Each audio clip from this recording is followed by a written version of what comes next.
सस्नेह नमस्कार.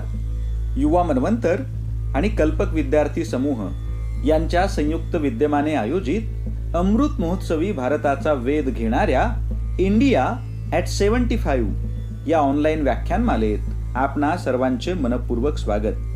मित्रहो, पाहता पाहता आपल्या देशाला स्वतंत्र होऊन 75 वर्षे झाली. एखाद्या देशाचा विचार करता 75 वर्षे हा तसा काही फार मोठा काळ नाही, परंतु तंत्रज्ञानाच्या युगात वावरणाऱ्या विद्यार्थ्यांच्या एकंदरीत स्मृती स्वभावाचा विचार करता अमृत महोत्सवी भारताची 75 वर्षांची वाटचाल त्यांना कळावी, वर्तमान समजावे आणि भविष्याकडे जाण्यासाठीची पाऊलवाट प्रशस्त व्हावी, यासाठी या उपक्रमाचे नियोजन केले आहे.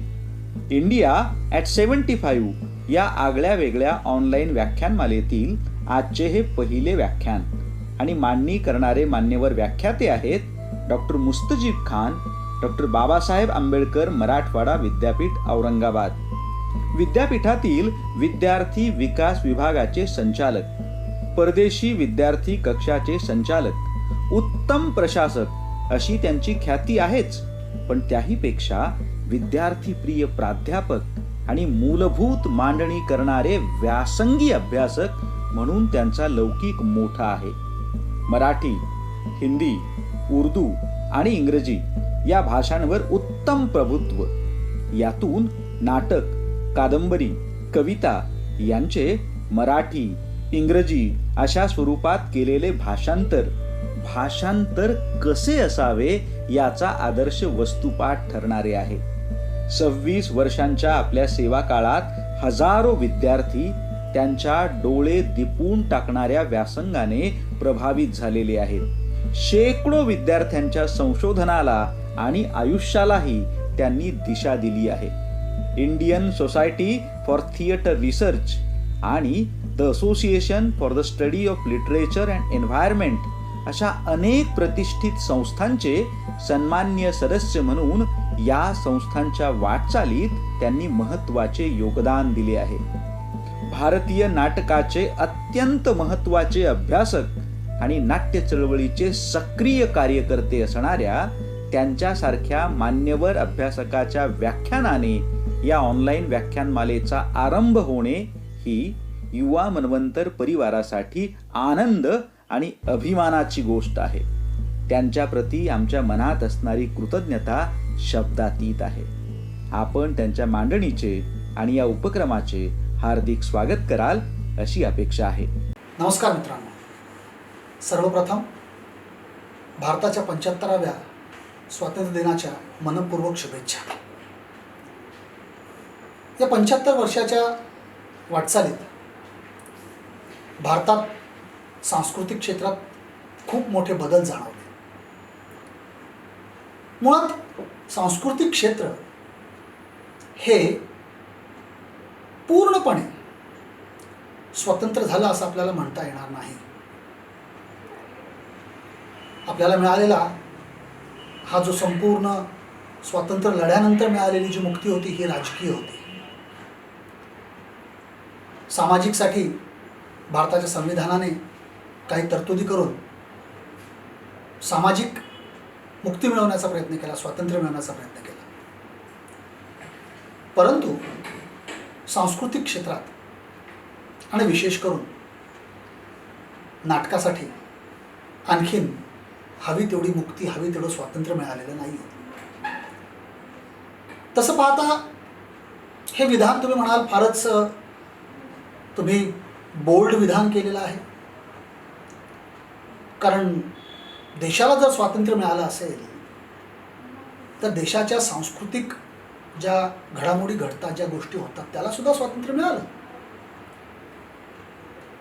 तर मित्रांनो, मी जे विधान केलंय त्या विधानाला पूर्ण करण्यासाठी, तुम्हाला सांगण्यासाठी, सत्यता सांगण्यासाठी मला थोडंसं 47च्या आधी जावं लागेल. आणि 47च्या आधी म्हणजे स्वातंत्र्याची 75 वर्षाची पाऊणशतकीय भारतीय नाटकं हे समजून घेण्यासाठी मला मागे जावं लागेल. आणि मला मागे जाऊन आढावा घ्यावा लागेल की कशामुळे मी म्हणतोय की पाऊण शतकात भारतीय नाटक पूर्णपणे स्वतंत्र झालेलं नाही. 1876ला तत्कालीन ब्रिटिश सरकारने एक कायदा केला आणि तो कायदा होता ड्रामॅटिक परफॉर्मन्स ॲक्ट, ज्याला आजच्या भाषेत आम्ही सेन्सॉर म्हणतो. का केला इंग्रजांनी कायदा, ब्रिटिशांनी का कायदा केला? 1876च्या कायद्यानुसार ज्या कुणा व्यक्तीला लोकांसमोर नाटक सादर करायचं असेल त्या नाटकाची परवानगी, ते नाटक सादर करण्याची परवानगी शासनाकडनं घ्यावी. शासनाच्या विरोधात जर असेल तर शासन ते नाटक करू देण्याची परवानगी देणार नाही. असा तो 1876चा कायदा आज तागयात तसाच चालू आहे. आम्ही अद्याप सेन्सॉर बोर्ड नावाच्या त्या संपूर्ण प्रक्रियेत अद्यापही अडकलेलो आहोत. त्यामुळे मी म्हणालो की नाटकाला आणखीन स्वातंत्र्य मिळालेलं नाही. बरं, गंमत अशी की आम्ही खूप अभिमानाने सांगतो की भारतीय नाटक किंवा भारतीय नाट्यकला ही 5000 वर्ष जुनी आहे. कारण आमच्याकडे पुरावा म्हणून भरताचं नाट्यशास्त्र आणि भरतमुनीचं नाट्यशास्त्र हे खूप जुनं आहे. 5वा वेद ज्याला म्हटलं गेलं. त्याच्यामुळे आम्ही खूप पुराव्यानिशी छाती ठोकपणे सांगतो की आमचं नाटक फार जुनं आहे. मान्य. पण मित्रांनो, ही गोष्ट सुद्धा लक्षात ठेवावी लागेल की भारतीय नाटक तब्बल 1000 वर्ष लिहिल्या गेलं नव्हतं. इसवी सन 8ला जेव्हा संस्कृत नाटकाचा ऱ्हास व्हायला सुरुवात झाली आणि इसवी सन 8 पर्यंत संस्कृत नाटक जवळपास पूर्णपणे संपलं आणि तदनंतर आमच्याकडच्या संपूर्ण दाखल्यांमध्ये कुठेच हा पुरावा मिळत नाही की इसवी सन 8 ते इंग्रज परत आल्यानंतर, इंग्रजांनी सुरू केलेले विद्यापीठीय शिक्षण प्रणालीनंतरच आमच्याकडे नाटक सुरू झालं. म्हणजे विद्यापीठीय शिक्षण प्रणाली कधी सुरू झाली तर ती 19व्या शतकात. 1856-57 मुंबई विद्यापीठ सुरू होतं. मॅकॉलेच्या मिनिट्सनुसार आमच्याकडे शिक्षण पद्धती यायला लागते आणि मग मॅकॉले असं म्हणतो आपल्या शिक्षण पद्धतीत मिनिट्स ऑन एज्युकेशनमध्ये की मला भारतीयांना ते लेखक शिकवायचे जे आमच्याकडे थर्ड रेट आहेत. आणि असे थर्ड रेट लेखक शिकवण्याच्या यादीत शेक्सपियरचं नाव येतं. शेक्सपियर हा तसा इंग्रजांना न आवडणारा लेखक, पण या शेक्सपियरला मोठं कोणी केलं असेल तर शेक्सपियरला मोठं केलं ते ब्रिटिशांच्या सगळ्या वसाहतींनी. आणि सगळ्या वसाहतींमध्ये शेक्सपियर हा शिकवला गेला आणि शिकणाऱ्या त्या पहिल्या पिढीला वाटलं की इतक्या सुंदरपणे जीवनाचं वर्णन करणारा हा लेखक हा आमच्या जवळचा आहे. म्हणून शेक्सपियरची नाटकं भाषांतरित व्हायला लागली. मराठीमध्ये खूप नावं आहेत ज्यांनी शेक्सपियरची नाटकं भाषांतरित केली, ज्यात नाना जोगांचं नाव प्रामुख्याने घ्यावं लागेल. आणि शेक्सपियर सादर कसा करावा, शेक्सपियर सादर कुठे करावा, ह्याच्यासाठी पारसी रंगभूमीची मदत घेण्यात आली आणि पारसी रंगभूमी याच्या मदतीने नाटक पुन्हा एकदा भारतीय पटलावरती जिवंत झालं. आता तुम्ही म्हणाल सर 1000 वर्ष नाटक नव्हतं, नाटक 1000 वर्ष आलेलं नाहीये. मग हे 1000 वर्ष नसलेल्या नाटकाच्या या नवीन येणाऱ्या आवृत्तीत आम्ही आमचं आपलेपण काही टिकवलंय का, भारतीयपण काही टिकवलंय का? तर दुर्दैवाने सांगावं लागेल की त्या नाटकांमध्ये भारतीयपण काही नव्हतं. कारण नाटक ही कला जेव्हा 19व्या शतकात सुरू झाली तेव्हा ती सुरू झाली त्या मुख्य व्यापारी केंद्र असलेल्या भारताच्या प्रमुख शहरांमध्ये. एक मुंबई, एक कलकत्ता आणि एक मद्रास. त्यामुळे मुख्य नाटक हे सुरू झालं या 3 शहरांमध्ये आणि नाटकाची वाढ या 3 शहरामध्ये झाली. येणाऱ्या संपूर्ण व्यापाऱ्यांना, विशेष करून इंग्रजी व्यापाऱ्यांना, त्यांच्या मनोरंजनासाठी नाटक हवं होतं म्हणून पारसी रंगभूमी उभी राहिली. आणि पारसी रंगभूमीमध्ये आगा हशर काश्मीरी आणि नारायण प्रसाद बेताब नावाचे जे 2 लेखक आहेत, या 2 नाट्य लेखकांनी पारसी रंगभूमीवरती नवीन पद्धतीने एक नाटक उभं केलं. ज्या नाटकामध्ये तुम्हाला तंत्र, जादू, अरेबियन नाईट्स किंवा अलिफ लैलासारख्या कथा या नाटकामध्ये मांडून भारत एक गूढ भूमी आहे, मिस्ट्री असलेलं लँड आहे, असं एक चित्र तयार करण्यात आलं आणि इंग्रजांना ते खूप भावायला लागलं. अशाच पारसी रंगभूमीवरती शेक्सपियर आला आणि शेक्सपियरचं नाटक जेव्हा कळायला लागलं त्यानुसार मग नाटक कसं असावं, कारण इंग्लंडमध्ये हे नाटक प्रोसेनियम आर्च, रंगमंचीय कमानी दऱ्यामध्ये ते नाटक सादर होत होतं. मग आमच्याकडचं नाटक कसं होतं? आमच्याकडचं नाटक होतं ते आमचं स्वतःचं थिएटर होतं, आमचा स्वतःचा रंगमंच होता जो मंदिराच्या गर्भगृहामध्ये असायचा आणि गर्भगृहामधील रंगमंचामध्ये संस्कृत नाटक सादर व्हायचे. त्याच्यामुळे आम्हाला 1000 वर्ष आमच्याकडे नाटक नसल्यामुळे आम्हाला आमचं नाटक कसं आहे आणि आमचं नाटक कसं होतं याची माहितीच भारतीयांना मुळात नव्हती. म्हणून भारतीयांनी रंगमंची कमानामध्ये सादर होणारी गोष्ट म्हणजे आमचं नाटक आहे असं गृहीत धरून नाटक हा प्रकार समजून घ्यायला सुरुवात केली. आता गंमत पहा की हेच नाटक जेव्हा कलकत्त्यात रॉयल एशियाटिक सोसायटीच्या माध्यमातून तत्कालीन व्हॉइसरॉय वॉरन हॅस्टिंग्स यांनी इंडॉलॉजी नावाचा अभ्यासक्रम सुरू केला आणि भारतीय संस्कृतीचा अभ्यास सुरू करण्यासाठी त्यांनी पहिलं काम काय केलं असेल तर संस्कृत नाटकांचं भाषांतर करायला सुरुवात केली. संस्कृत नाटक, भारतीय नाटक हे बहुभाषिक नाटक होतं. संस्कृत नाटक 7 भाषांमध्ये म्हणजे एकाच नाटकात 7 भाषा होत्या. बहुभाषिक असलेल्या संस्कृत नाटकाला जेव्हा वॉरन हॅस्टिंग्सनी इंडॉलॉजीच्या मार्फत ट्रान्सलेशन करायला सुरुवात केली तेव्हा सर विल्यम जोन्सनी पहिल्यांदा ट्रान्सलेशनला सुरुवात केली आणि कालिदासाचा अभिज्ञान शाकुंतलम त्यांनी ट्रान्सलेट केलं, इंग्रजीत भाषांतरित केलं. इंग्रजीत भाषांतरित करत असताना त्या 7ही विविध भारतातल्या भाषांचं एकाच इंग्रजीत भाषांतर केल्यामुळे ते संपूर्ण नाटक एकाच भाषेत आमच्यासमोर उभं राहिलं. आणि मग पुन्हा एकदा जे अभिज्ञान शाकुंतलम ज्याची सादरीकरणाची रंगमंचीय परंपरा संस्कृत नाटकाची आमच्याकडे कुठेच नोंद केली नसल्यामुळे ती रंगमंचीय परंपरा आम्हाला माहिती नव्हती. मग पाश्चात्य रंगमंच परंपरेनुसार कालिदासचा अभिज्ञान शाकुंतलम सादर करण्यात आला. आता या संपूर्ण पार्श्वभूमीवरती जर तुमच्या लक्षात आलं की 47ला आम्हाला स्वातंत्र्य मिळालं, भारतातल्या अनेक दिग्गज नेत्यांचं म्हणणं होतं की हे राजकीय स्वातंत्र्य आहे, ह्याला आणखीन भारतातल्या अन्य गोष्टींचं स्वातंत्र्य जर मिळवायचं असेल तर आम्हाला आणखीन खूप गोष्टींवरती काम करावं लागेल जे आमच्याकडे अद्यापही मी म्हणेन आजपर्यंतही करण्याचा विचार पूर्णपणे झालेला नाही.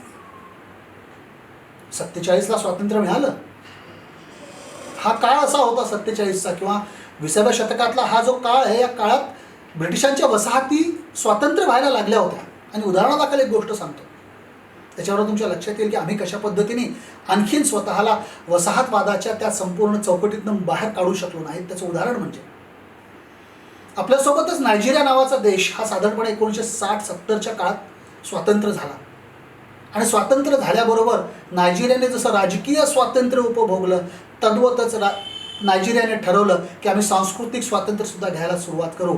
आणि नायजेरियाचा खूप मोठा लेखक नाटककार यनगुगी वाथियांगो यांनी डिकॉलोनायझिंग द माइंड नावाचं पुस्तक लिहिलं आणि आफ्रिकन भाषा, आफ्रिकन थिएटर, आफ्रिकन नाटक हे इंग्रजांच्या नाटकापेक्षा कशा पद्धतीने आम्ही वेगळं करू शकतो याचा त्यांनी तंतोतंत सारा आराखडा मांडला. आणि त्या आराखड्यानुसार आफ्रिकन लोक आपलं नाटक लिहायला लागले. त्यामुळे आफ्रिकन नाटक हे भारतीय नाटकापेक्षा फार वेगळं आहे, ज्याच्यात सादरीकरणाची परंपरा वेगळी आहे, सादरीकरणाची पद्धत वेगळी आहे. दुर्दैवाने आमच्याकडची सादरीकरणाची पद्धत, आमच्याकडे नाट्य लिखाणाची पद्धत, आमच्याकडे नाट्य मांडण्याची पद्धत ही पूर्णपणे आजही ब्रिटिशांनी दिलेल्या चौकटीनुसार चालू असते. त्याच्यामुळे मी पहिल्यांदा तुम्हाला म्हणालो की आम्हाला स्वातंत्र्य मिळालंय. स्वातंत्र्य कुठलं मिळालंय? राजकीय मिळालंय. नाटकाला अद्याप स्वातंत्र्य मिळालेलं नाहीये.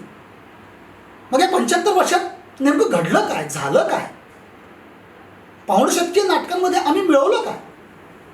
कशा पद्धतीने आमची सगळी नाटकं व्हायला लागली? लक्षात घ्या, 1943 मध्ये भारतात एक संस्था उभी झाली जिचं नाव इप्टा होतं. इप्टानी इंडियन पीपल्स थिएटर असोसिएशन यांनी कम्युनिस्ट मानसिकतेचे ज्या रेजिमला, ज्या ब्रिटिश सत्तेला विरोध करणारी नाटकं छोट्या मोठ्या प्रमाणात सादर करायला सुरुवात केली. आणि स्वातंत्र्यानंतर इप्टानी पहिल्यांदा आपली नाटकं सादर करायला सुरुवात केली. या इप्टाच्या संपूर्ण तालमीत कोण होतं? इप्टाच्या रांगेत कोण होतं? शंभू मित्रा, मनोज मित्रा, उत्पल दत्त, बलराज साहनी, पृथ्वीराज कपूर अशी दिग्गज मंडळी जी आहेत भारतातली ही सगळी ही नाटक सादर करणारी होती. आणि त्यांच्या लक्षात आलं की स्वातंत्र्यानंतर जर आम्हाला भारतात नाटक सादर करायचं असेल तर आमचं नाटक हे भारतीय मानसिकतेशी मिळतं जुळतं असावं. बरं, गंमत कशी होती पाहिलं की आम्ही पारसी रंगभूमीची नक्कल करायला सुरुवात केली. पारसी रंगभूमीवर आम्ही सादरीकरण करायला सुरुवात केली. भारतातलं पारसी रंगभूमी हे पहिलं व्यावसायिक रंगमंच आहे, व्यावसायिक थिएटर. त्यामुळे त्या व्यावसायिकतेचे गुण मराठी नाटकाला लागलेले आहेत. तेव्हा मराठी नाटकांमध्ये व्यावसायिकता का आहे? भारतात व्यावसायिक नाटकं 2 राज्यात फार मोठ्या प्रमाणात सादर केले जातात, एक बंगाल आणि एक महाराष्ट्र. महाराष्ट्रात का?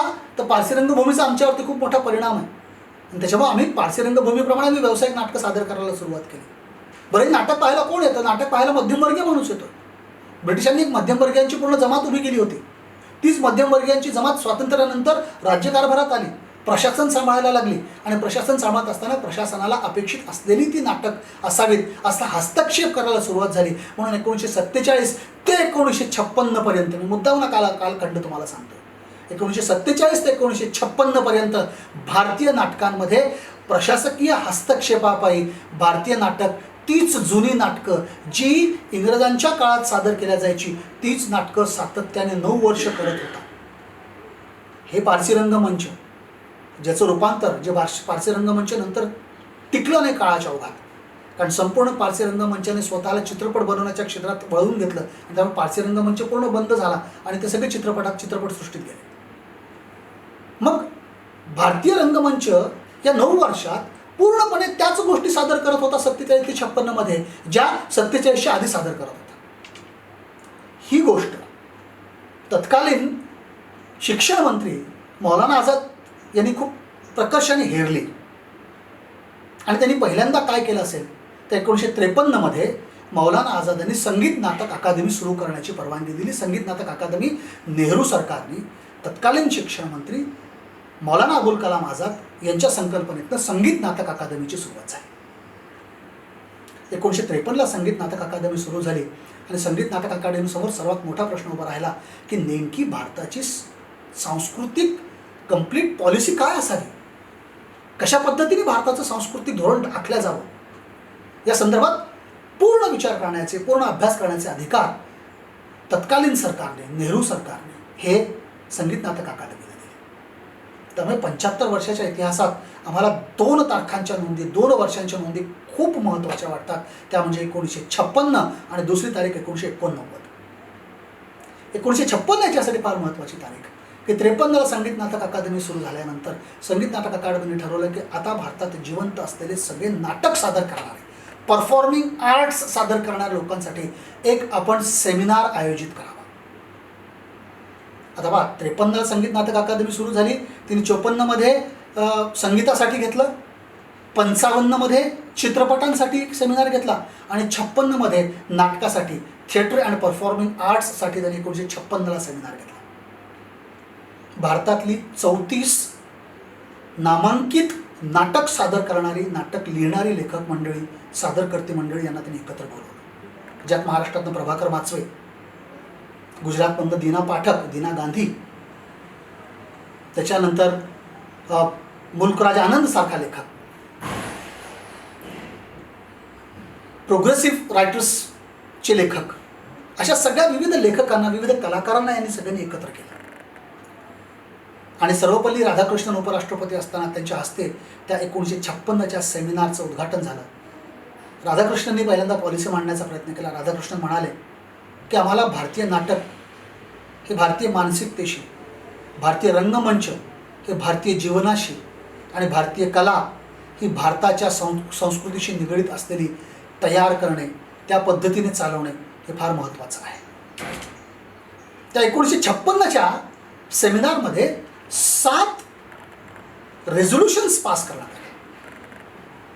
त्यात रेझोल्युशन असं होतं की भारतीय संस्कृतीने भारतीय नाटक सादर करत असताना भारतीय कलांचा विचार करत नाटक लिहावं, नाटक सादर करावं.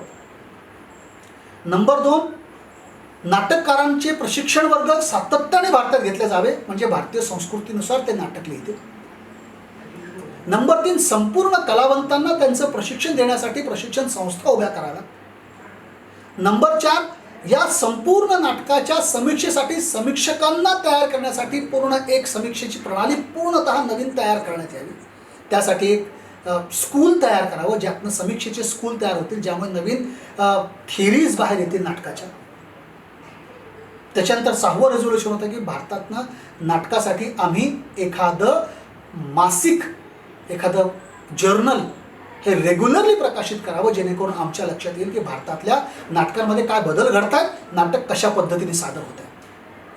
आणि सरतेशेवटी भारतीय नाटक कशाला म्हणावं ह्याची पूर्ण एक व्याख्या तयार करावी, असं एक 7 रेझोल्युशन्स या 1956च्या सेमिनारमध्ये मांडल्या गेले. आता या 75 वर्षाच्या इतिहासात जर तुम्ही पाहण्याचा प्रयत्न केला तर या 7 पैकी मला वाटतं 3च रेझोल्युशनवरती भारतानं काम केलेलं आहे. आमच्याकडे शैक्षणिक संस्थांमध्ये नाटक शिकवायची एक शाळा सुरू झाली. नॅशनल स्कूल ऑफ ड्रामा 1964मध्ये सुरू झाली. तिथून मग बाकी विद्यापीठांमध्ये नाटक करावं कसं, नाटक सादर कसं करावं याचे शिक्षण देण्यात आलं. पण समीक्षेसाठी कुठलीही शाळा उभी करण्यात आली नाही. नाट्यलेखकांचे वर्कशॉप काही मोजक्या काळासाठी घेण्यात आले, नंतर त्यांचे वर्कशॉप्स बंद करण्यात आले.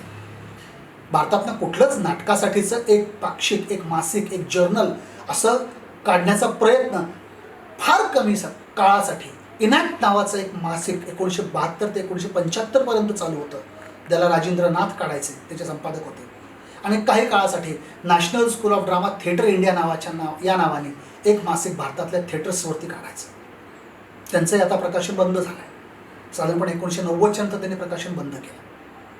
त्यामुळे फार कमी मासिकं 1990ला बंद केलं आणि नंतर मग जेव्हा संधी मिळत गेली, जेव्हा मटेरियल कलेक्ट झालं तेव्हा त्यांनी ते प्रकाशित केलं नॅशनल स्कूल ऑफ ड्रामा.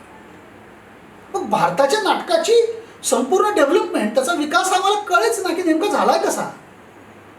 बरं, गंमत कशी की या संपूर्ण प्रक्रियेत सुरेश अवस्थी नावाचे त्या सेमिनारमध्ये एक संगीत नाटक अकादमीचे तत्कालीन सेक्रेटरी होते आणि त्यांनी खूप जोर दिला या गोष्टीवरती. त्यांचं म्हणणं होतं की भारताचं नाटक, भारतीय नाटक आणि भारतीय लेखक तिथं जमा होते. त्यामुळे त्यांनी सगळ्या लेखकांना आव्हान केलं की आपलं नाटक हे पुन्हा एकदा आपल्या रूट्सकडे जावं.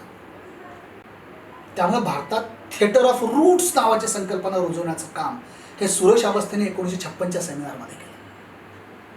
याचा परिणाम कुठे झाला मी तुम्हाला रेफरन्स आल्यावरती सांगतो.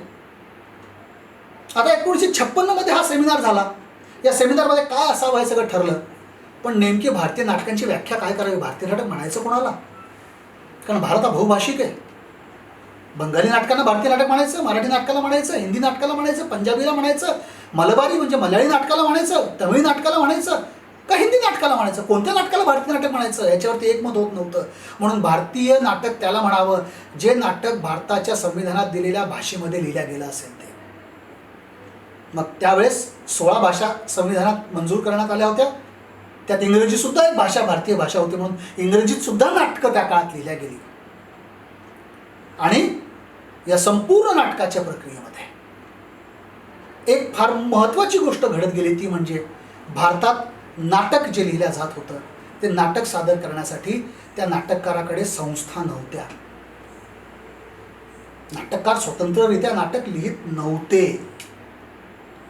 कारण नाटक ही कला सादर केल्याशिवाय पूर्ण होत नाही.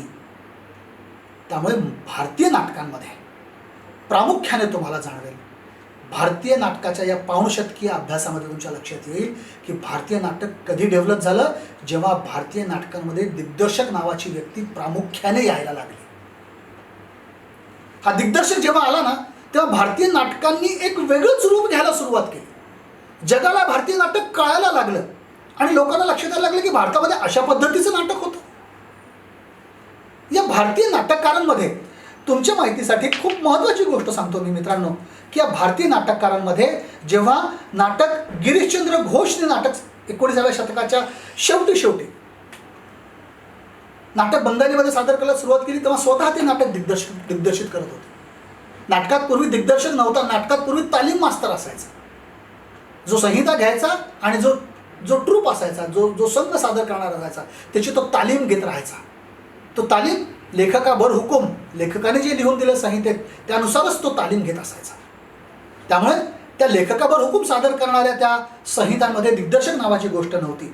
शिशिर कुमार बहादुरी हा जेव्हा नाटक लिहायला सादर करायला लागला, तेव्हा तो स्वतः एक कलावंत आणि मॅनेजर म्हणून स्वतःला त्यांनी ओळख करून दिली. त्यामुळे भारतीय नाटकांमध्ये लेखकासोबत दिग्दर्शक नावाची संकल्पना नव्हती. जर तुम्ही रशियन, मी थोडंसं उदाहरणादाखल सांगतो की रशियन नाटकामध्ये पाहिलं तर अंतोन चेकोसोबत कोण होता? चेकोव जेव्हा नाटक लिहायचा तेव्हा ते नाटक स्टॅनिस्लावास्कीने सादर केलं. चेकोवचा दिग्दर्शक कोण? तर स्टॅनिस्लावास्की. आणि त्यामुळे स्टॅनिस्लावास्कीचे जर नाट्यशास्त्राचे विद्यार्थी असतील तर त्यांच्या लक्षात येईल की त्या स्टॅनिस्लावास्कीची ॲक्टिंग मेथड शिकायला लागतात. कारण स्टॅनिस्लावास्कीने एक मेथड सुरू केली होती. त्या दिग्दर्शक स्तानिस्लावस्कीला मिळाला, म्हणून स्तानिस्लावस्कीसारखं दिग्दर्शक चेकोवला मिळाला, म्हणून चेकोवची नाटकं ही रशियन भाषेत असताना सुद्धा सगळ्या जगात ओळखल्या गेली. भारतात दिग्दर्शक नावाची संकल्पना नव्हती. त्यामुळे भारतात दिग्दर्शक यायला केव्हा सुरुवात झाली?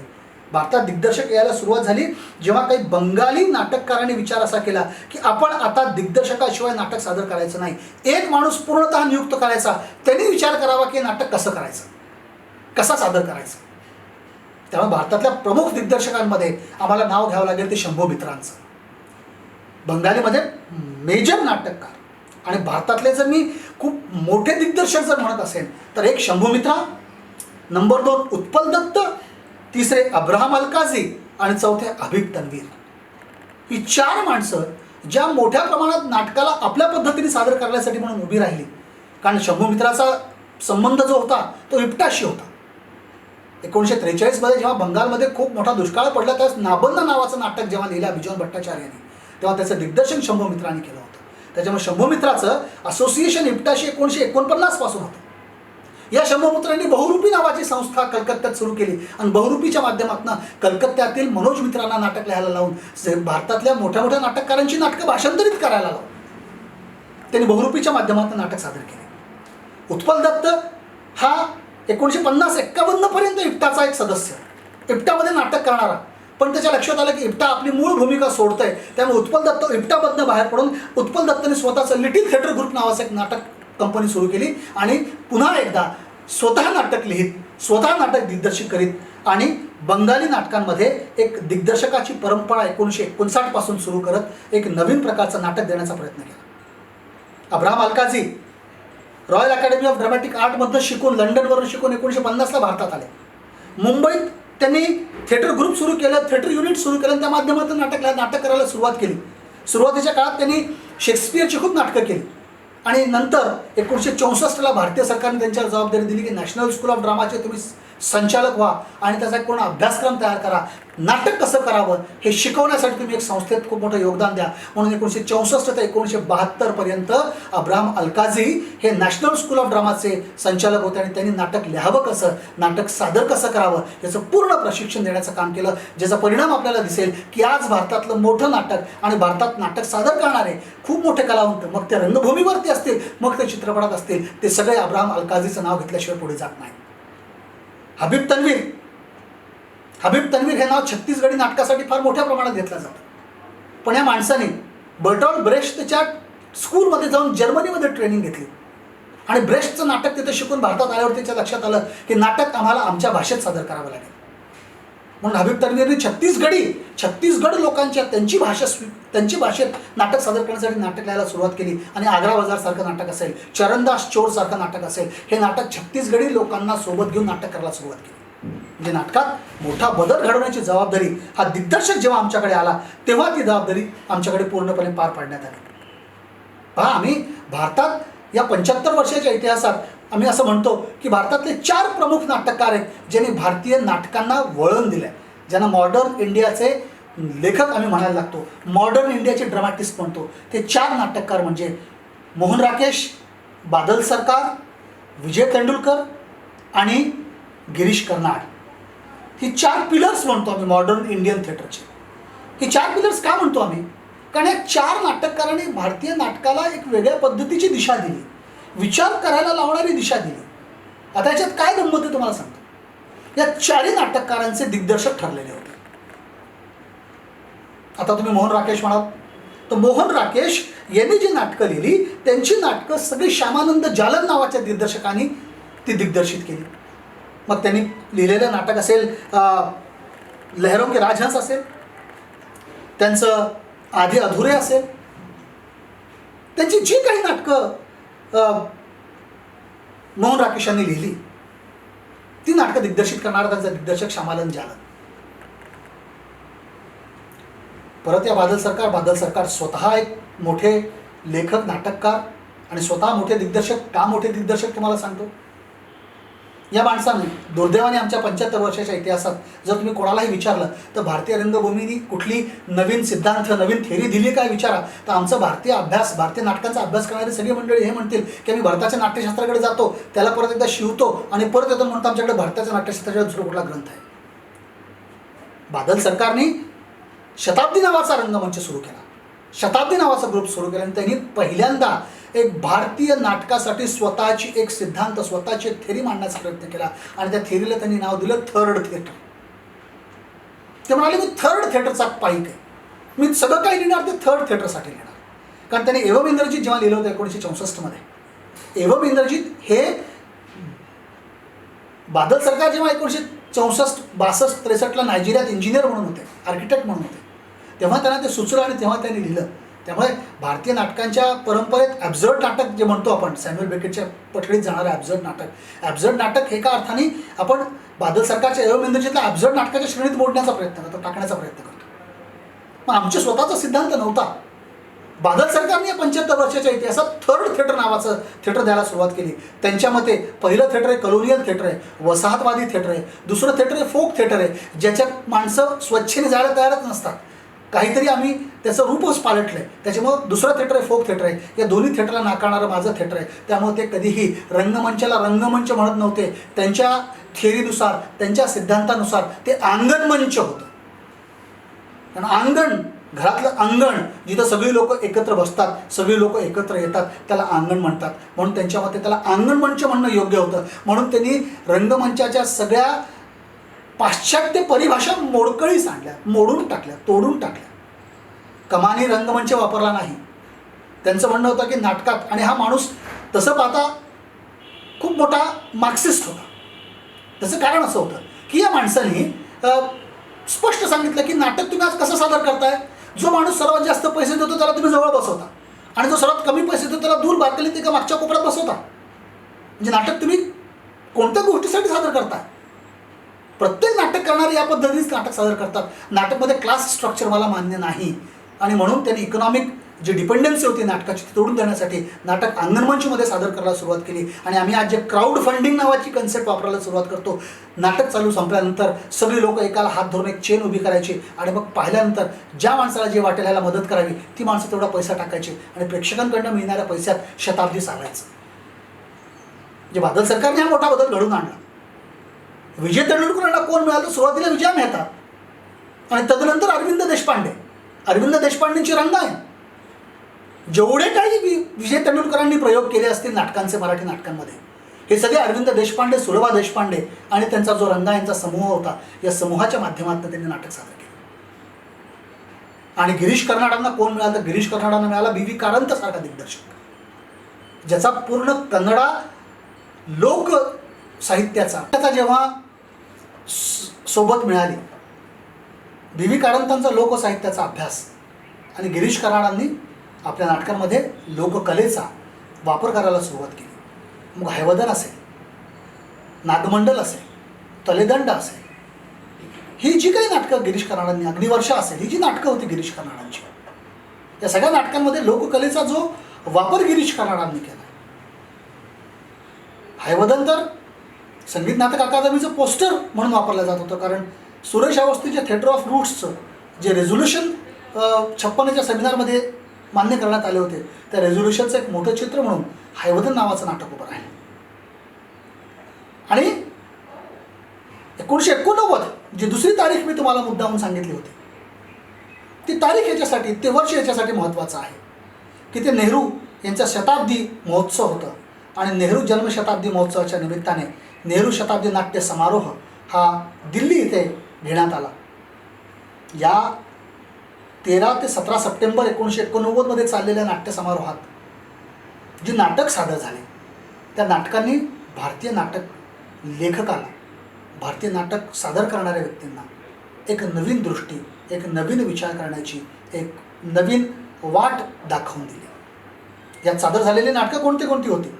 उत्पल दत्त यांचं कल्लोळ बंगालीमध्ये, चंद्रशेखर कांभार यांचं जो कुमारस्वामी कन्नडात, मोहित चट्टोपाध्याय गिनीपिग, बिजॉन भट्टाचार्य नाबन्ना, भासाचं उरुभंगम, मोहन राकेशचा आधे अधुरे, गिरीश कर्नाडचं हैवदन, धर्मवीर भारतीचं अंधायुग, गोपू देशपांडेंचं उद्ध्वस्त धर्मशाळा, आद्य रंगाचार्याचं सुनो जन्मीजया, रतन थियामचं चक्रव्यूह, विजय तेंडुलकरांचं घाशीराम कोतवाल, मधुराईचं कुमारिनी आगाशी हे गुजराती नाटक, महेश एलकुंचवारांचं वाडा चिरेबंदी आणि हबीब तन्वीर यांचा आग्रा बाजार.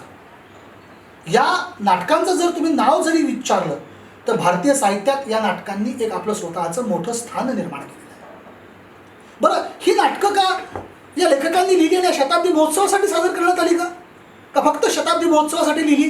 तर नाही, ही नाटकं लिहिल्या गेली ती वेगवेगळ्या संस्थांसाठी. भारतात काही संस्था या भारतीय नाटकाला खूप उंचीवर नेण्यासाठी महत्त्वाच्या ठरल्या. यात सर्वात प्रामुख्याने नाव घ्यावं लागेल ते नॅशनल स्कूल ऑफ ड्रामा, दुसरं नाव घ्यावं लागेल ते संगीत नाटक अकादमी, तिसरं महत्त्वाचं नाव आहे ते श्रीराम सेंटर, चौथं नाव आहे national centre for performing arts NCPA मुंबईत जे आहे ते, त्यानंतर पृथ्वी थिएटर आणि कलकत्त्याचं कला मंदिर. या नाटकांनी या या या संपूर्ण थिएटर्स रंगमंदिरांनी ज्या पद्धतीने भारतीय नाटकाला एक वेगळी दृष्टी देण्याचा प्रयत्न केला, कारण या संपूर्ण सेंटर्सवरनं जी दिग्दर्शकांची नावं आमच्या समोर आली त्यात B.V. कारंथ, प्रसन्ना, बन्सी कौल, मोहन महर्षी, M.K. रैना, भानू भारती, D.R. अंकुर, त्रिपुरारी शर्मा, राजेंद्र नाथ, ही सगळी 1970 ते 1983 पर्यंतची श्रीराम सेंटरची डायरेक्टर मंडळी होती. सत्यदेव दुबे हे मराठी नाटकातलं, हे भारतीय नाटकातलं दिग्दर्शकांमधील फार मोठं नाव, ज्यांनी NCPA सारखी संस्था सांभाळली. NCPAने नॅशनल स्कूल ऑफ ड्रामाच्या धर्तीवरती ट्रेनिंग देण्यासाठी संस्था उभी करावी म्हणून भारतीय नाटक आपल्या भारतातल्या लोकांना कळावं, मुंबईतल्या लोकांना कळावं म्हणून एक ट्रेनिंग स्कूल सुरू केलं, ज्याची जबाबदारी वामन केंद्रेंवर देण्यात आली. पु ल देशपांडे यांनी काही काळासाठी अशा विविध सेंटर्समध्ये नाटक लिहून द्यायला सुरुवात केली. विजया मेहताने दिग्दर्शित केली.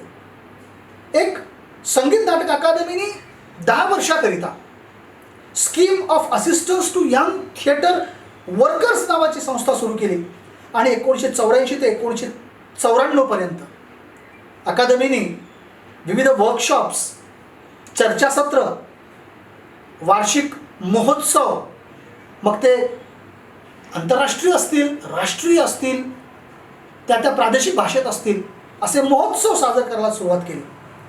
आमच्याकडचे असलेले लिमिटेड रिसोर्सेस, कारण भारताचं संपूर्ण स्ट्रक्चर जर पाहिलं तर फिनान्शियल स्ट्रक्चरमध्ये, पंचवार्षिक योजनांमध्ये सांस्कृतिक क्षेत्रासाठी फार कमी रक्कम देण्यात येत होती.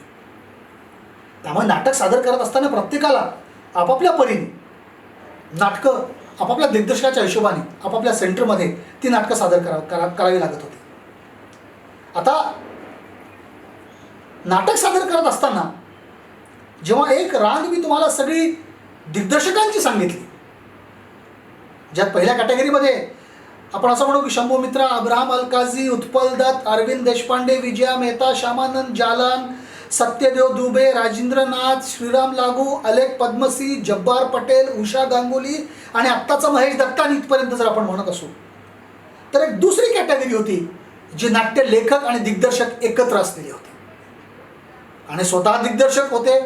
मग हे नाटकसुद्धा लिहायला लागले, त्यामुळे त्यांना नाटक कसं असावं फार चांगल्या पद्धतीने कळायचं. त्या कॅटेगरीमध्ये आपल्याला नाव घ्यावं लागेल ते हबीब तन्वीर, KM पान्नीकर, चंद्रशेखर कांभार, रतन थियाम या आणि B.V. कारंथ, बादल सरकार, KV सुबन्ना, नीलम मानसिंग चौधरी या लोकांची नावं घ्यावी लागतील. या लोकांनी स्वतः कलावंत, स्वतः नाट्यलेखक आणि स्वतः दिग्दर्शक असल्यामुळे त्यांची नाटक लिहिण्याची पद्धती, त्यांची नाटक सादर करण्याची पद्धती ही पूर्णपणे वेगळी होती. आता नाटक फक्त का एका भाषेतच सादर व्हायचं का? तर त्या काळात नाटकाचे भाषांतर करणाऱ्यांची एक स्वतंत्र टीम आपली काम करत होती, जी नाटकांचं भाषांतर एका भाषेतून दुसऱ्या भाषेत करायची. नाटक प्रतिभा अग्रवाल आणि सांत्वना निगम हे बंगालीमधून नाटक हिंदीमध्ये भाषांतरित करायचे, तर वसंतदेव मराठीतून हिंदीमध्ये नाटक भाषांतरित करायचे. स्वतः गिरीश कर्नाड स्वतःचं कन्नड नाटक हे इंग्रजीत भाषांतरित करायचे. हिंदीमध्ये बादल सरकारांचं सादर झालेले नाटक, बंगाली नाटक इंग्रजीत भाषांतरित करायचे. विजय तेंडुलकर बंगाली नाटकाला किंवा हिंदी नाटकाला मराठीत भाषांतरित करायचे. म्हणजे भाषांतराची एक संपूर्ण परंपरा ही भारतीय नाटकांमध्ये होती. कारण भारत, जसं मी तुम्हाला म्हणालो की बहुभाषिक राष्ट्र असल्यामुळे या राष्ट्रात सगळ्या भाषांची नाटकं कशा पद्धतीत चालतात याची माहिती करून घेणं फार गरजेचं होतं. मग इथे का फक्त प्रादेशिक नाटकंच व्हायची? जसं मी सुरुवातीला तुम्हाला म्हणालो की आम्ही भारतीय संविधानात दिलेल्या सगळ्या भाषांना भारतीय नाटक म्हणून समजायचं असं जेव्हा मान्य केलं, तेव्हा इंग्रजी नाटकसुद्धा, इंग्रजी भाषेचं नाटकसुद्धा या भारतीय रंगमंचावरती सादर होत होतं. मग मुंबईत, बॉम्बेमध्ये, त्या तत्कालीन बॉम्बेमध्ये राहणारे आले पद्मसिंग, प्रताप शर्मा, महेश दत्तानी, रणजित कपूर या लोकांनी इंग्रजीत नाटक सादर करायला सुरुवात केली. यासाठी इंग्रजीत नाटक लिहायला सुरुवात झाली. इंग्रजीत नाटक यायला लागलं, इंग्रजीत नाटक लोक लिहायला लागली आणि सगळ्या भाषासोबत इंग्रजीत सुद्धा भारतीय नाटक वाढायला लागलं. आता यात एक फार महत्त्वाची गोष्ट मित्रांनो तुम्हाला सांगायची आहे, 75 वर्षाच्या काळात घडलेली. एक संस्था मी तुम्हाला सांगितली, भारतीय नाट्यशाळा, national school of drama, Abraham अल्काझींची. पण एक दुसरी फार महत्त्वाची शाळा प्रादेशिक भाषांमध्ये जिवंत होत होती, ती KV सुबन्नानी निनासम या नावाने सुरू केलेली संस्था, जी हेग्गेडू कर्नाटकामध्ये बेंगलोरपासून 350 किलोमीटर अंतरावरती ही स्वतःची सुबन्नाने सुरू केलेली ही जी शाळा होती, ही शाळा कन्नडा भाषेतील, प्रादेशिक भाषेतील नाटक सादर करायला सुरुवात केली. त्यांना कुठलंच फंड मिळत नव्हतं, पण सगळ्या लोकांमध्ये फिरून, सगळ्या लोकांमधनं मिळून या माणसाने सगळी नाटकं ही कन्नडामध्ये सादर करायला सुरुवात केली. निनासमनी 1985ला तिरुगटा नावाचं एक स्वतःची रेपर्टरी कंपनी सुरू केली, ज्यामध्ये कुठल्याही भाषेतलं नाटक हे कन्नडामध्ये सादर करण्याची परवानगी या माणसाने दिली. त्यामुळे भारतीय नाटकांमध्ये जर तुम्ही पाहिलं तर स्वतःची एक थिएटरची भाषा, थिएटर लँग्वेज, रंगमंचाची भाषा ही भारतीय नाटकाला देण्याचं मुख्य योगदान हे KM पानिक्कर, रतन थियाम आणि BV कारंथ या 3 लोकांनी केलेलं आहे. या 3 लोकांनी भारतीय नाटकाला स्वतःची अशी भाषा दिली. KM पानिक्करांनी जे काही मल्याळम लोककला होती त्या मल्याळम लोककलेला भारतीय रंगभूमीवर आणण्याचा प्रयत्न केला. रतन थियामने मणिपुरी लोककलेला आपल्या नाटकात आणण्याचा प्रयत्न केला, तर BV कारंथांनी कानडी लोककलेला आपल्या मुख्य नाटकात आणण्याचा प्रयत्न केला. या सगळ्या धावपळीत, या 75 वर्षाच्या इतिहासात आपल्याला भारतीय प्रेक्षकांना विसरून चालणार नाही, कारण भारतीय प्रेक्षकांशिवाय भारतीय नाटक पूर्ण होत नव्हतं. मग भारतीय नाटकाला प्रेक्षक कुठं होता? हा प्रेक्षक दुर्दैवाने मित्रांनो, म्हणून मी तुम्हाला म्हणालो की भारतीय नाटक आणखी पूर्णतः स्वतंत्र झालेलं नाही आहे. का? तर भारतीय प्रेक्षक हा विशिष्ट ठिकाणीच, विशिष्ट भागातच अडकला गेलेला होता. जसं मुंबई असेल, कलकत्ता असेल, मद्रास असेल, दिल्ली असेल, या ठिकाणी आणि जिथे जिथे हे स्कूल सुरू होते, जसं हेग्गेडू आहे, जसं नीलम मानसिंग चौधरीचं चंदीगड आहे, अशा ज्या ठिकाणी जी स्कूल्स उभी होती त्या स्कूल्समध्ये ही नाटक सादर व्हायची. त्यामुळे प्रेक्षक त्या ठिकाणीच विभागला गेला. त्यामुळे दूरवर असलेला प्रेक्षक, जसा मराठवाड्यात असलेला प्रेक्षक, मराठवाड्याच्या प्रेक्षकाला मराठी नाटकातली मुंबई पुण्याची नाटकं पाहायला मिळायची नाहीत, केव्हा तरी ते नाटक आमच्याकडे यायचं आणि ते नाटक आमच्याकडे सादर व्हायचं. म्हणून तत्कालीन महाराष्ट्र सरकारने 1950-54 नंतर 56च्या या सेमिनारनंतर विचार असा केला की का नाही आम्ही स्पॉन्सर करू. आणि तेव्हापासून आजपर्यंत भारतात एकमेव स्पर्धा, महाराष्ट्र राज्य नाट्य स्पर्धा 1956 पासून आजपर्यंत ही स्पर्धा चालू आहे, ज्याचा पूर्ण खर्च महाराष्ट्र सरकार करतं. भारतात कुठल्याही राज्यात सरकारने प्रायोजित केलेली नाट्य स्पर्धा होत नाही, ही फक्त मराठीत होते. त्यामुळे मराठीत नवीन नाटक लिहिणारे लोक, त्या नाट्य स्पर्धेसाठी म्हणून नाटक लिहिणारे लोक, त्याचं फार मोठं उदाहरण म्हणजे विजय तेंडुलकरांचं शांतता कोर्ट चालू आहे. कारण शांतता कोर्ट चालू आहे हे विजय तेंडुलकरांनी अरविंद देशपांडेंच्या संस्थेकरिता राज्यनाट्य स्पर्धेकरिता लिहिलेलं नाटक, किंवा घाशीराम कोतवाल, जब्बार पटेल यांच्या थिएटर अकॅडमीकरिता राज्यनाट्य स्पर्धेकरिता लिहिलेलं नाटक. हे राज्यनाट्यकरिता लिहिलेली नाटकं ही नवीन प्रयोग म्हणून व्हायला सुरुवात झाली आणि नवीन प्रयोगाच्या रूपाने ही नाटक मराठीत यायला लागली. मग मराठीत ही आलेली नाटकं ही भाषांतरित व्हायला लागली. मग एक थोडासा कन्फ्लिक्ट सुरू झाला की मग नुसतीच जी नाटक लिहित होती, जी सादर होत नव्हती, त्याला काय म्हणून करायचं, त्याला काय म्हणून स्वीकारायचं. कारण छोटे थिएटर ग्रुप्स जे होते हे नाटक भाषांतरित करून सादर करायचे. राज्यनाट्य स्पर्धेने नवीन विषय आणि नवीन नाटकं द्यायला सुरुवात केली. त्याच्यामुळे भारतीय नाटकात फार मोठा प्रभाव हा महाराष्ट्रातील राज्यनाट्य स्पर्धेमुळे झाला. त्यात महत्त्वाची काही नाटकांची नावं तुम्हाला सांगतो, ज्या नाटकांनी भारतीय नाटकांमध्ये खूप मोठा बदल घडवून आणला.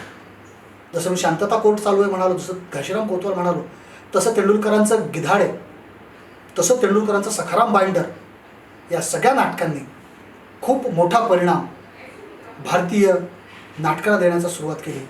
त्याचं कारण असं, जसं मी सुरुवातीला म्हणालो होतो की भारतीय नाटक आणखीन स्वतंत्र झालेलं नाही आहे, कारण ही नाटकं पुन्हा एकदा त्या सेन्सॉरच्या कचाट्यात अडकली. आणि 1876चा जो कायदा होता तो कायदा आज तागायत संपूर्णपणे तसल्या तशा पद्धतीने चालू राहिला. नाटकाचं जर हे रूप या काळात घडत होतं, तसंच भाषांतराची नाटकं, मग इब्सेनचं नाटक असेल, ब्रेश्टचं नाटक असेल, ही नाटकं वेगवेगळ्या संस्थाच्या माध्यमातून भाषांतरित होऊन सादर व्हायला लागली. उषा गांगुलींनी इब्सेनचं डॉल्स हाऊस गुडियाघर नावाने सादर केलं, तर महाश्वेता देवींची अनेक नाटकं त्यांनी सादर केली. बर्टॉल्ट ब्रेख्टचं मदर करेज हे नाटक हिम्मत माई नावाने सादर करण्यात आलं. तर मग भारतीय नाटकांमध्ये फक्त भारतीय नाटकांपुरतंच त्याला मर्यादित न ठेवता जागतिक रंगभूमीवर ज्या नाटकांनी खूप बदल घडवून आणले, अशी सगळी नाटकं भारतीय नाटक स्वीकारायला सुरुवात केली, भारतीय नाटकांनी सादर करायला सुरुवात केली. त्यामुळे भारतीय नाटकांमध्ये एक मोठा बदल हा 1998पर्यंत घडत आला. 21व्या शतकातला फार मोठा बदल आम्हाला भारतीय नाटकांमधला लक्षात घ्यावा लागेल. 1990ला जेव्हा आम्ही गॅट करारावर सहाय्य केलं, जगाचं दार आमचं उघडलं गेलं, आणि जेव्हा जगाचं दार उघडलं, जेव्हा भारतीय नाटकं आमच्याकडे यायला लागली, त्यावेळेस भारतीय नाटकांचा अभ्यास करण्यासाठी, भारतातल्या नाटकांच्या अभ्यासावर आधारित थेरीज देण्यासाठी विदेशातनं काही दिग्दर्शक भारतात आले. त्यात 2 नावं प्रामुख्याने घेतो, ज्यांनी भारतीय सादर करण्यासाठी, नाटक सादर करणाऱ्या लोकांना एक नवीन दृष्टी देण्याचा प्रयत्न केला. एक नाव होतं ज्यांनी जगात परफॉर्मन्स थिअरी नावाची सिद्धांत डेव्हलप केला, ते रिचर्ड शॉकनर. रिचर्ड शॉकनरने भारतात 1983ला रामायण याचं पुन्हा एकदा नाटकीय मंचन केलं आणि परफॉर्मन्स थेअरीच्या नुसार रामायण कशा पद्धतीने सादर करता येऊ शकतं त्याचं सादरीकरण दिल्लीत केलं. आणि दुसरा महत्त्वाचं नाटक होतं ते पीटर ब्रूकचं महाभारत. महाभारताचं नाटक सादर करत असताना प्रत्येक घटना महाभारतातली ही जागेवरच असेल, त्या जागेवरच असेल, फक्त प्रेक्षक हे फिरत राहतील. त्यामुळे प्रेक्षक हे मोबाईल होते, प्रेक्षक हे फिरत राहायचे आणि ती घटना त्या ठिकाणी घडत राहायची. त्यामुळे नाटकाचे सादर करणारे कलावंत हे एके ठिकाणी स्टॅटिक, एके ठिकाणी थांबलेले, आणि बाकी सगळे प्रेक्षक हे मोबाईल होते. अशा पद्धतीने हा प्रयोग जेव्हा झाला तेव्हा लक्षात यायला लागलं की भारतीय रंगभूमीकडे असलेलं पोटेन्शियल हे खूप मोठ्या प्रमाणात आहे. भारतीय नाटककारांनी आपली दारं उघडली आणि 2000 नंतर भारतीय नाटक जेव्हा जगाकडे गेलं तेव्हा भारतीय नाटकाला सुद्धा जग ओळखायला लागलं. भारतीय नाटकांमध्ये तसं पाहता महिला नाटककारांची संख्या फार कमी आहे. पण इंग्रजीत मंजुला पद्मनाभननी जेव्हा बिटर हार्वेस्ट किंवा हार्वेस्ट नावाचं नाटक लिहिलं, या हार्वेस्ट नावाच्या नाटकाला ग्रीकचा सर्वात मोठा नाटकाचा पुरस्कार ओनासिस अवॉर्ड ज्याला म्हणतात, तो पुरस्कार मंजुला पद्मनाभनच्या नाटकाला मिळाला. इंग्रजी नाटकामध्ये, भारतीय इंग्रजी नाटकांमध्ये महिला नाटककारांचं योगदान खूप मोठ्या प्रमाणात यायला लागलं. पॉयली सेन गुप्ता असेल, मंजुला पद्मनाभन असेल, ॲनी झैदी असेल, ह्या नाटककारांनी स्त्री प्रश्न भारतीय फेमिनिझमच्या दृष्टिकोनातून, भारतीय स्त्रीवादाच्या दृष्टिकोनातून हे नाटक सादर करायला सुरुवात केली. या लोकांनी फक्त नाटक लिहिले नाहीत, तर या लोकांनी नाटक सादर करायला सुद्धा सुरुवात केली. मग मराठीत लता मनस्विनी रवींद्र असेल, जिने आपलं नाटक मराठीत आणायला सुरुवात केली. सिगरेट्स असेल किंवा तिची अन्य नाटकं असतील, या नाटकाच्या माध्यमातून महिलांचे होणारे अन्याय, महिलांचे होणारे प्रॉब्लेम्स हे नाटकामध्ये यायला लागले. भारतीय नाटक एक्सपांड झालं, मोठं झालं, आणि भारतीय नाटक आता कम्पीट करायला लागलं ते नवीन आलेल्या संपूर्ण OTT प्लॅटफॉर्मला आणि सॅटेलाईट चॅनल्सला. झी थिएटरच्या माध्यमातून ही जी सगळी नाटक सादर करणारी मंडळी होती, यांचं डॉक्युमेंटेशन करून झी थिएटर नावाने एक स्वतःचं प्लॅटफॉर्म उभं केलं, जिथं आपल्याला सगळे ही नाटक मिळतात. हे सगळे नाटक सादर केल्या जातात. OTT प्लॅटफॉर्मच्या या नवीन स्पर्धेला नाटक आता वेगळ्या अंगाने करावं लागतं. त्यामुळे नाटकाचं OTTवरती सादरीकरण कसं होईल याचा एक अनुभव Mahindra excellence theatre awards, Meta या संस्थेने महिंद्राने जेव्हा नाटक सादर करायला सुरुवात केली तेव्हा महिंद्रा दरवर्षी भारतातल्या उत्कृष्ट नाटकांना पारितोषिक देतं. हे इसवी सन 2000च्या नंतर यावर्षी महिंद्राने OTTच्या प्लॅटफॉर्मवर नाटक सादर केलं. नाटक फेसबुकवर लाईव्ह केलं. प्रेक्षकांनी फेसबुकवर लाईक केले. मिळालेल्या लाईक्सवरनं कुठल्या नाटकाला पारितोषिक द्यावं हे ठरवण्यात आलं.